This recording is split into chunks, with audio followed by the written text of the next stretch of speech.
Aries Girl Podcast.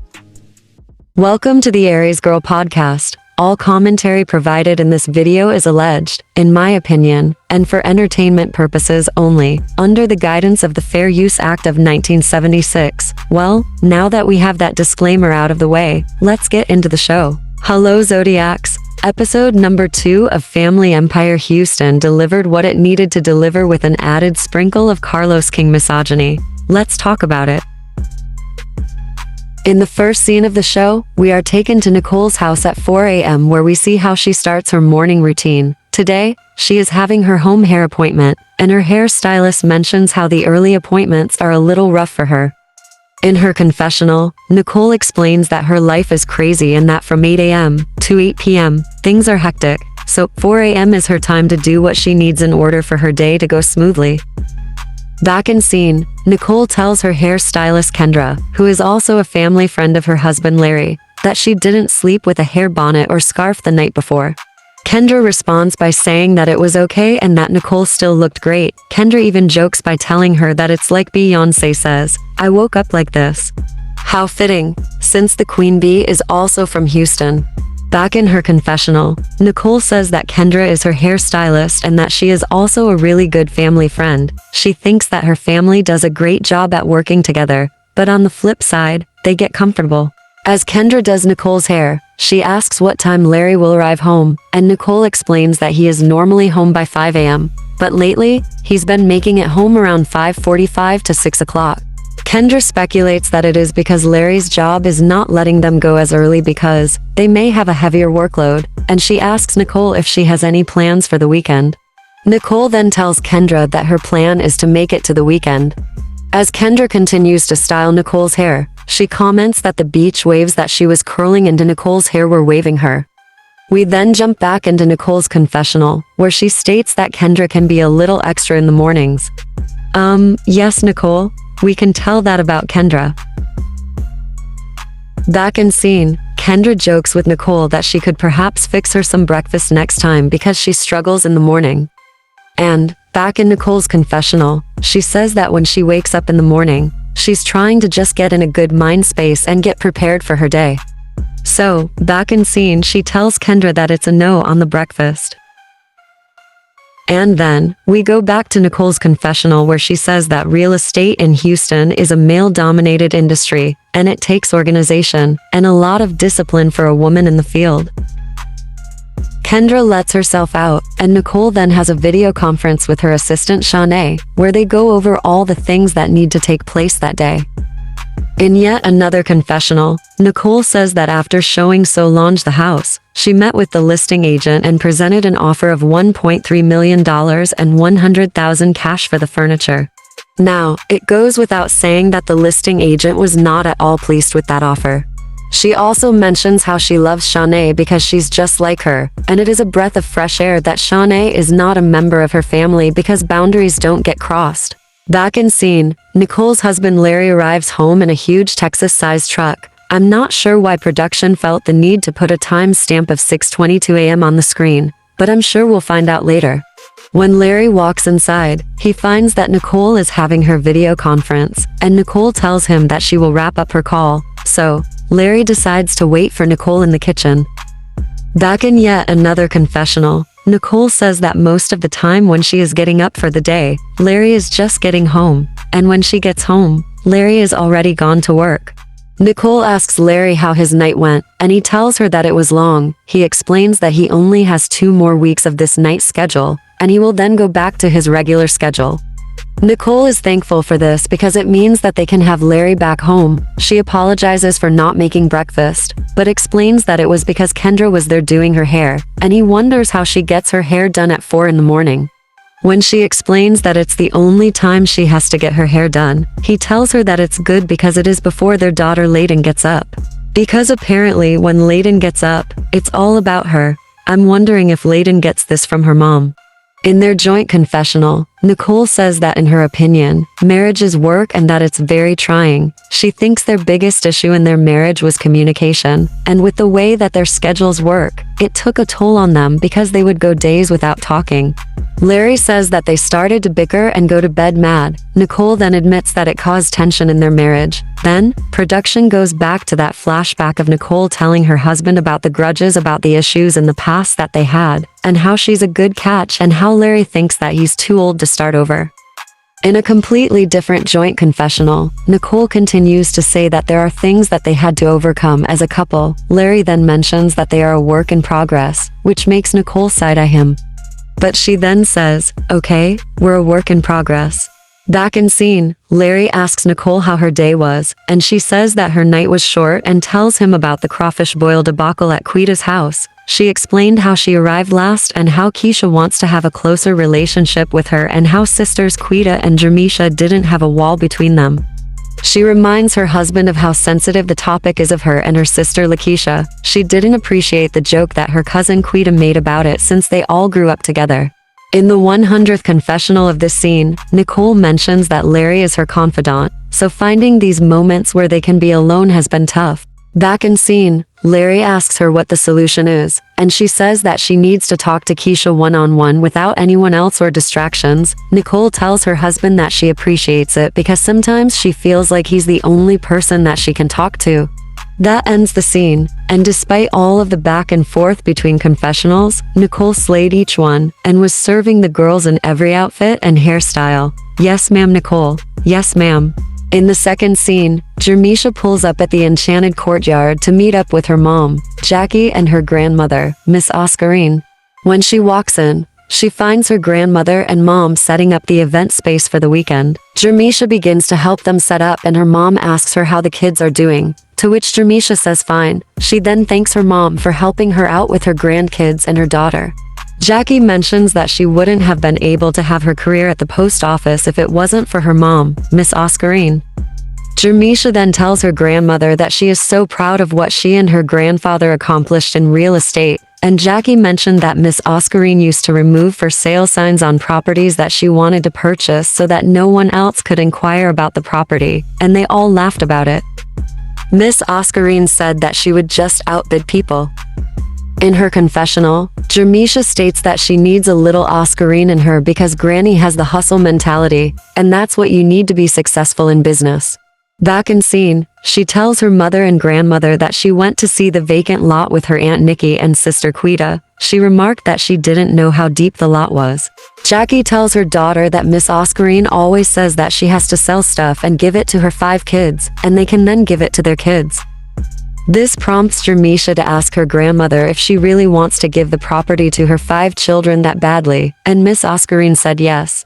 But Jermisha tries her sales pitch to her grandmother of saying it's worth hundreds of thousands now, but will be worth millions later. Then Jermisha brings up the ancestors and how their land was taken from them, and how her grandfather worked the cotton fields in Louisiana as a sharecropper and him not being paid fairly. Jermisha goes into confessional and says that most blacks had to purchase real estate with cash because they didn't have access to lending, and just to know that her grandparents amassed all of their properties with just a high school education and hard work. That's the page in their playbook that she wants to take as well.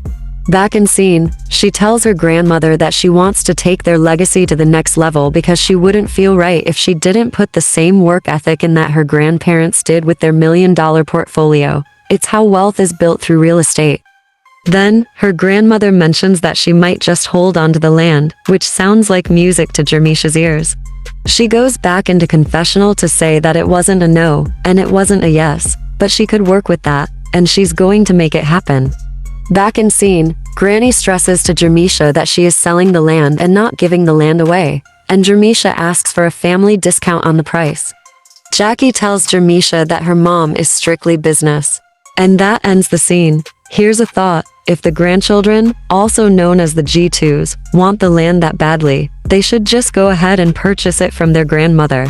I know that their grandfather said that he wanted the land to go to the grandchildren before he passed, but that doesn't seem to have been put into a will. Since it is now up to their grandmother, I don't see why they keep pestering her about this. either buy the land and move on since the land isn't being given to you, or accept that the land will be sold to someone else. I understand that you want the land for free, but you'll make the money back after the land is developed. Why keep bringing this up? But I digress. Maybe it's the theme of the show for the season, along with the side baby and possible side chick narrative that Carlos King seems to thrive on. Regardless, Jermisha also slayed in her confessional. Hair, body, makeup, outfit, gorgeous. In the third scene, we are back in Nicole's house where she is sending a group text to Jermisha, Jaquita, Monet, and Lakeisha about a get-together she is hosting because she wants to call a truce from the crawfish boil debacle that occurred the other night. Aunt Nikki is also invited because she is basically a G2. Jaquita is driving and will have to pull over to pull out her phone. Jermisha, Lakeisha, and Aunt Nikki all respond that they are coming in the text, with Jermisha replying that her sister Quita can only have one drink though. Unfortunately, Jaquita could not find her phone in her purse to participate in the group chat. And that's the scene. Short and sweet. Since a stretch therapist is coming, the night should be interesting for the ladies. In the fourth scene, we are teased with a Texas barbecue restaurant named Triple J's, and just around the corner, we find Lakeisha hand in hand with her girlfriend. They enter the restaurant, place their order, and then get seated with their food. We are then taken into Lakeisha's confessional, where we learn that her girlfriend's name is Caramel and that they have been dating for 2 years. She tells of how they met on Facebook, talked for a bit, and then agreed to meet one another in person. Back in scene, Lakeisha tells Caramel that she was invited to her sister Nicole's house for a girls' night out. This sparks Caramel to ask Lakeisha if this would be ambush number 2. Is it me? Or does Caramel seem messy? Anyway, Lakeisha tells her no, and that she is going to talk to move things forward. Now, Caramel wonders how Keisha wants things to move forward between them, and Lakeisha says that she doesn't want to go deep into the past, but she wants to know what disconnected her and Nicole growing up, and she tells Caramel that she first started feeling the disconnect in her adulthood.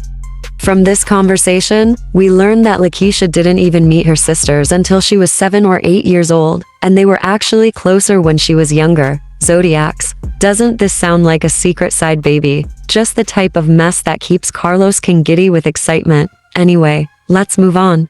Caramel then says that they are grown women still sweeping things under the rug, and wants to know if Lakeisha is going to pick the rug up and dust things off. Lakeisha responds yes and says that she is maturing, and she doesn't have to cry about it anymore. She just wants to figure out what happened and become closer because she now needs her family. Back in confessional, she says that life is too short since her mom passed away, and she wants to have good moments with her family now while they are all here. Upon returning to scene, Caramel then tells Lakeisha that hopefully, everyone will be there when they tie the knot, and she's referring to both her family and Lakeisha's. Gee, are we getting another reality show wedding from Carlos King? Similar to Kimmy's and Maurice's wedding on Love and Marriage Huntsville. Wouldn't that be interesting? Back in her confessional, she states that she is in love with Caramel and that she has been looking for rings because she at least wants to put a ring on Caramel's finger. And that ends the scene at Triple J's Smokehouse. Is anyone else hungry? I'm not a huge fan of barbecue per se, because I don't eat beef or pork, but I would have wanted to try some chicken at least because the food looked good. And was that barbecue served on top of a baked potato? Yummy. In the next scene, we meet up with Aunt Nikki, who is just arriving at the Enchanted Courtyard, which is one of the family businesses. When she walks in, she greets her sister Cheryl to see what she needs help with. Cheryl explains that their client wanted to have a casino night and is telling Nikki how things need to be set up so that she can start helping. We are taken into Nikki's confessional where she states that she is the youngest of Miss Oscarines and her husband Frank's 5 children, and as soon as they turned 16, she and her siblings knew that they had to go to work. They helped their parents out with their businesses and they are still doing so to this day. She jokes that she still doesn't get paid, but it is what it is. Back in scene, in walks their sister Charlotte, who claims that she can't help out because her blood pressure is up. Nikki tells them that she is going to go get her laptop because she needs to talk to them about real estate. Charlotte then tells Cheryl that everyone isn't retired like her and says that she has a full-time job, insinuating that she can't keep coming up there all of the time. When Cheryl tells Charlotte about all of the tables and chairs that she moved, Charlotte claims that Cheryl is built for it. No shade though. Then, Cheryl starts to take her earrings off, and we all know what that means. To add insult to injury, Charlotte tells Cheryl that Nikki is so little. And Nikki immediately starts talking about real estate. This prompts Cheryl to then say, "Oh, you want to change the conversation now, huh?" And Nikki just gives her a look. Charlotte and Cheryl are giving me my whole entire life right now. They then get serious with Nikki showing them a list of properties that their mom wants to liquidate, and it includes the 2-acre lot that the GDs want. Nikki mentions that that lot is the largest tax debt, so it makes sense to sell it. Cheryl states that their parents mentioned that when they sell the 2-acre lot, they were going to pay off the G1's mortgages with the proceeds because their parents wanted them to get their inheritance while they were both still alive. We know that, unfortunately, their father passed away unexpectedly, so this is understandable. Nikki asked them if they wanted their inheritance now, and Cheryl stated that their parents' legacy should be passed to their kids, the G1s, and that they, in turn, should pass it on to their kids, the G2s. Charlotte agrees because she says that's the normal order of life, and the G2s are trying to interrupt that cycle. In her confessional, Nikki says that the G1s are very traditional and accidentally called the G1s old. However, she apologized while laughing. She said that they just have different opinions, which aren't the opinions that she has, and it's a challenge with her being in the middle of the G1s and the G2s. Charlotte wants to know how much Miss Oscarine would sell the land for to her grandchildren. And Nikki mentions that that is a whole nother conversation because they want a discount. Unfortunately, Charlotte isn't going for it, and Cheryl mentions that the 2-acre lot should be sold for fair market value. However, Nikki wants to give the G1s a discount. But Charlotte claims that their mom doesn't give discounts, but she might take $1,000 off, and they all start laughing. Nikki says that the real estate prices keep going up, and at the end of the day, it's about the money. Cheryl claims that their mom is about the dollar and the business.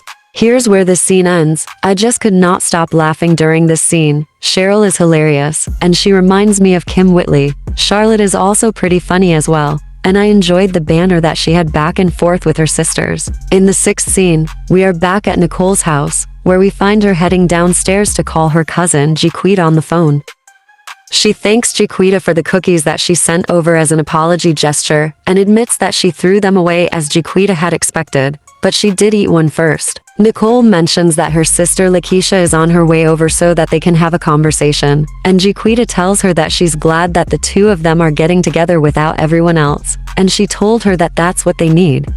In her confessional, Nicole states that she doesn't remember the last time that she had a one-on-one conversation with Lakeisha and that they have never been the closest, but she thinks that it is time to talk about their relationship and face it head-on. She's looking forward to this moment, but she's also a little nervous about it. Back in scene, she asks Jaquita about her weight loss journey, and Jaquita mentions that she's thinking about going to get a colonic, and the look on Nicole's face said it all. After that, the conversation was pretty much over, so they got off of the phone after laughing about the colonic. Right on cue, the doorbell rings, and it appears that Lakeisha had already let herself in, because she was already inside before Nicole made it to the door, but at least she showed up with a bottle of wine. Even Nicole joked that she just walked on in and that she needs to lock her door. However, they greeted one another. We are taken into Lakeisha's confessional, where she admits to being excited and nervous in this moment because she doesn't get to talk to Nicole about her feelings as much, and that she would like the walls between them to come down. She looks up to Nicole as her big sister, even though they are the same age. Wait, what? They're the same age. Oh my. In scene, Nicole said that the last time that they were together, she feels as though Quita made a joke about the wall between them, and she wants to understand why there's a wall. Lakeisha claims that she doesn't know how the wall got up, but she knows that it is there. Nicole wonders if maybe she hasn't created a safe space for Lakeisha to feel comfortable talking to her, but she also feels as though she doesn't have a safe space to talk to Lakeisha and that she doesn't know what can trigger Lakeisha. Lakeisha admits that her triggers involve being angry about where her place was in the family. Now, Nicole says that she thinks that Lakeisha still feels left out at times, and Lakeisha agrees. Back in confessional, Lakeisha states that they did grow up differently, and thinks that she probably shouldn't use the words left out. but some of the situations that probably involved her were situations that Nicole didn't have to deal with. She states that she and Nicole never just talked to each other because people were talking to them separately about matters. Back in scene, Nicole says that she thinks that they are both afraid to come to one another, and she felt guilty because she grew up with a better life than Lakeisha. Now, this makes Nicole get emotional and start crying. Lakeisha tells her that she had a lot of love growing up, and wondered why people would want to pick on her when she never gave anyone any issues. Even though they are 40 years old, they are the children in the situation, and they think that their dad has been blamed for things that he didn't know how to deal with. The sisters both state that their dad doesn't know how to express his feelings. Frank Jr., their dad, apparently didn't tell his kids thank you or that he loved them growing up. However, he was able to tell Nicole thank you when she took care of his father before he passed. In Nicole's confessional, she says that she thinks that they both can relate to their relationship with their father because he did the best that he could and that he was a provider in her household, but he may have been lacking emotionally. In Lakeisha's confessional, she states that she doesn't know her dad's feelings per se because he doesn't express himself and she doesn't think that he knows how. Bouncing back to Nicole's confessional, she says that whether you were in the household or not, you missed out on that sentiment from their dad. Back in scene, Lakeisha tells Nicole that she is ready for a new, blossoming relationship, and Nicole tells her that she felt as though she had her family with Caramel and she didn't know the extent of what Lakeisha needed because she never expressed it. After talking, their hearts are happy and at peace with the situation. They then talk about the ladies' night and whether or not the food should be cooked or catered. Lakeisha suggests just doing hors d'oeuvres because she doesn't think that they need a full meal. But Nicole is in disagreement because she knows that they like to eat, especially Quita. They both have a good laugh. Now, even though this scene was short, it was pretty heavy emotionally. Did you notice how Nicole felt guilty because her father was in the home with her? And apparently, Lakeisha grew up having a lifestyle that wasn't equivalent to theirs. Not to mention, 8 years old, finding out you have a sibling the exact age as you are, that can be traumatic. And I can't help but wonder how Nicole's and Monet's mom has been able to deal with all of this without having resentment towards their father. I sure hope that Carlos King provided them with therapy during filming, because this is a lot for all of them to unpack. In the 7th scene, Jequita arrives at her sister Jermisha's house. Jermisha fills her in on her visit to the enchanted courtyard and tells her how Granny was moving furniture with an injured shoulder. She also fills her in on the conversation that she had with their mom and Granny about the 2-acre lot, and now she wants to take the next step and focus on the developing. In Jaquita's confessional, she states that Misha is very good with her words, but Granny is not just going to give them the land, they have to include their aunts and uncle, so that will definitely be a challenge to get them to see the bigger picture. Back in scene, she shares her vision for the property with Jermisha. It includes a gated entrance, additional parking, and a dog park if there's room. Jermisha jokes that Quita is trying to gentrify Homestead. She then admits in her confessional that she's been interested in development and that Jequita got involved in development because she told her to, but otherwise, she's trying to keep things tight so that they can get a game plan together. Back in scene, Jequita asks Jermisha what pushbacks she thinks they will get from the G1s. Jermisha thinks that she can name them all. For starters, how will the money be divided? So they should make it a build-to-rent community. They will also want to know who will receive the dividends, how they are going to get the money, and probably tell them that they aren't ready for this. Long story short, she doesn't want the family to be destroyed over money. Jermisha also mentions that she hasn't yet talked to Nicole, so maybe they can speak at their upcoming ladies' night. Jequita says that they have to get ready, because she is about to leave for a trip. Gee, I wonder where Jequita is going. We then switch to Jequita's house, where we find her packing for that very trip. Meanwhile, her husband Chris gets a text from Jermisha's husband, Justin, asking him if he wants to grab some grub while their wives have ladies' night. As Jequita packs, Chris comes in the room and tells her about the guys getting together during their ladies' night, and she says okay, as if it isn't obvious that she's putting clothes into a suitcase. He asks her what she's doing.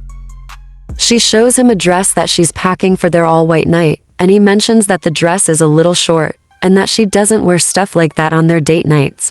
In her confessional, Jaquita mentions that it is her travel buddy's birthday, so they are going on a trip. She's super excited about going because her household is seeming a little hectic with her husband, their son, and their dog, and she needs a break.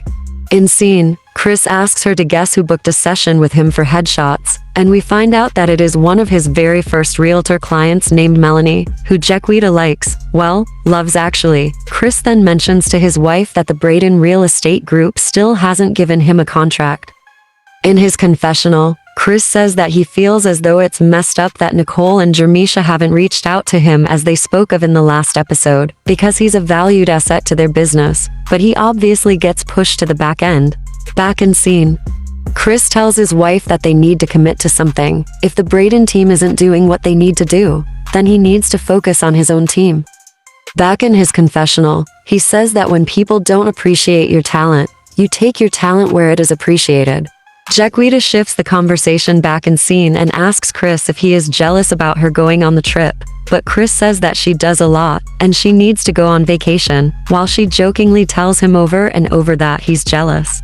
Chris says that he's going to get back to work and make more calls before the Braden Group tries to fire him. And Jaquita remarks that she is Bennett and she isn't in it.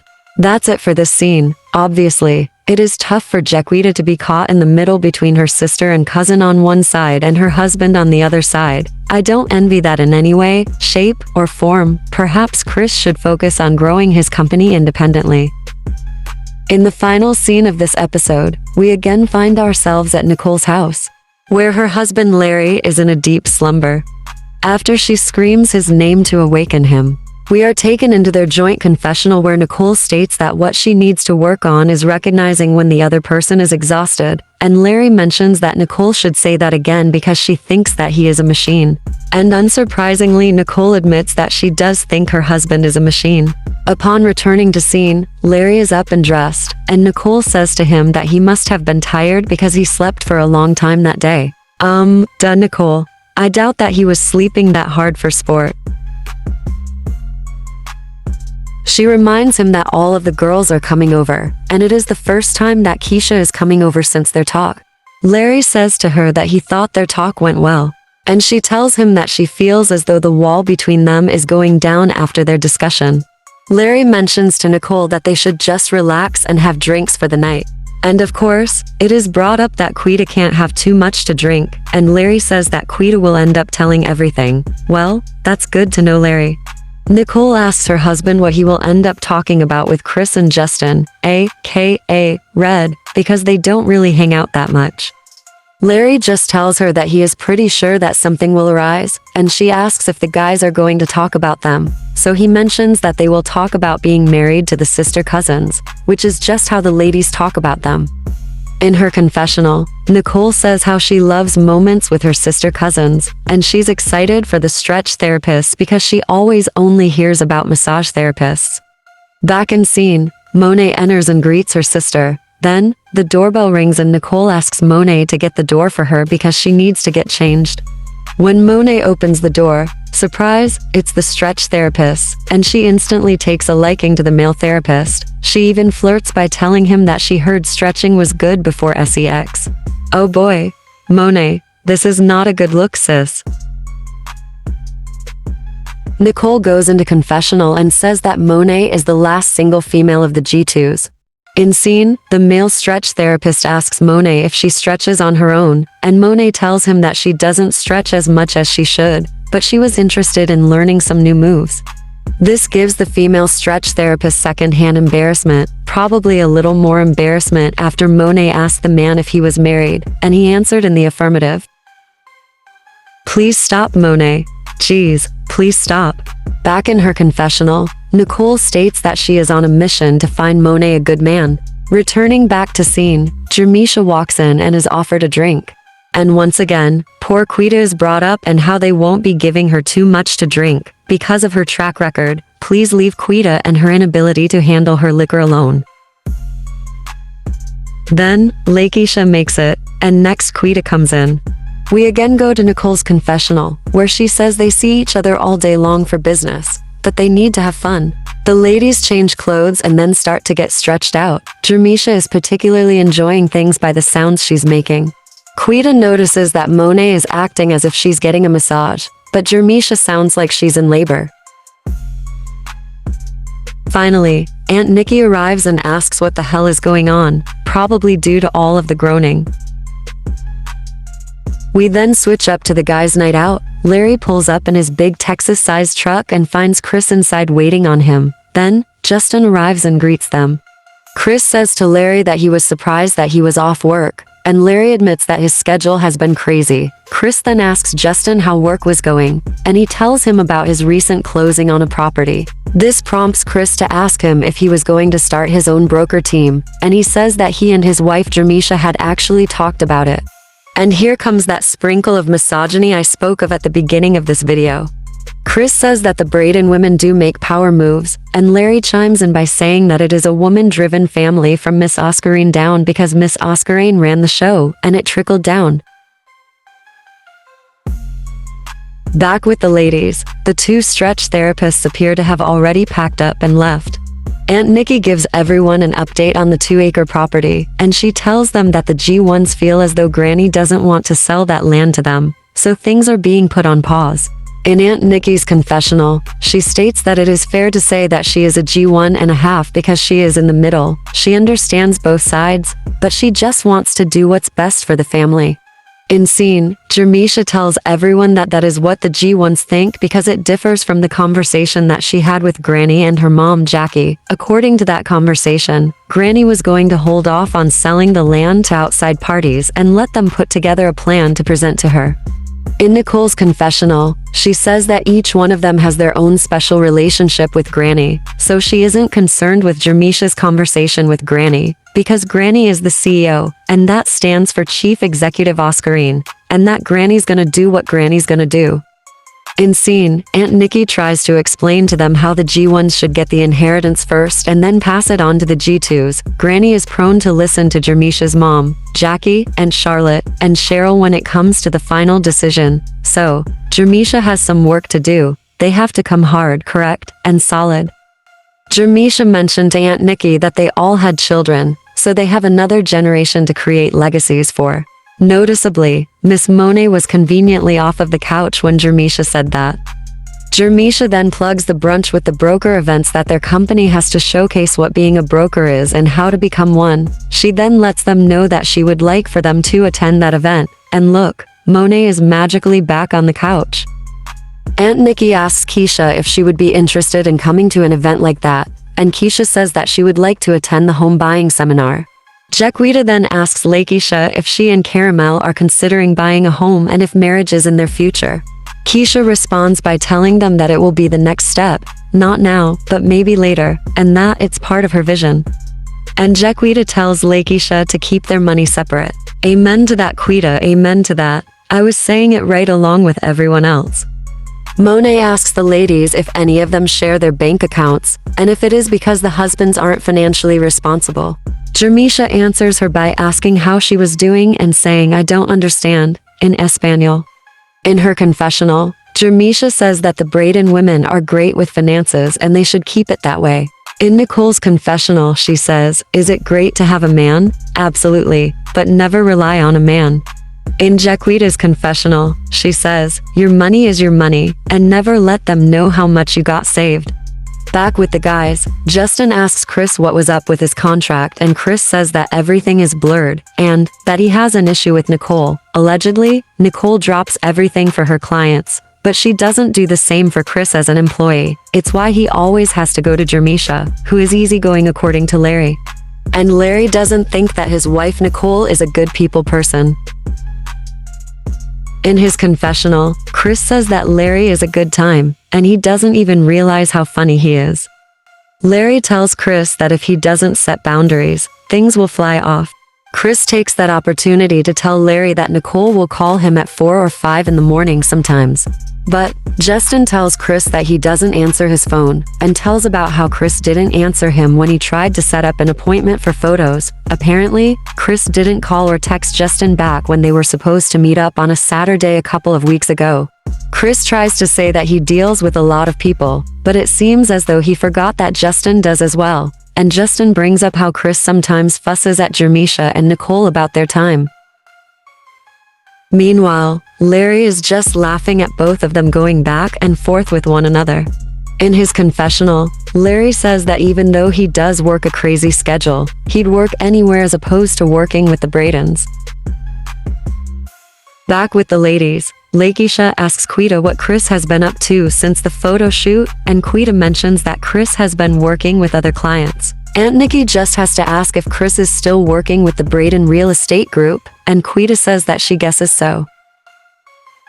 Nicole says that there needs to be a full-on contract and job description for Chris because there isn't any other job where he can tell his employer what he isn't going to do and still get paid.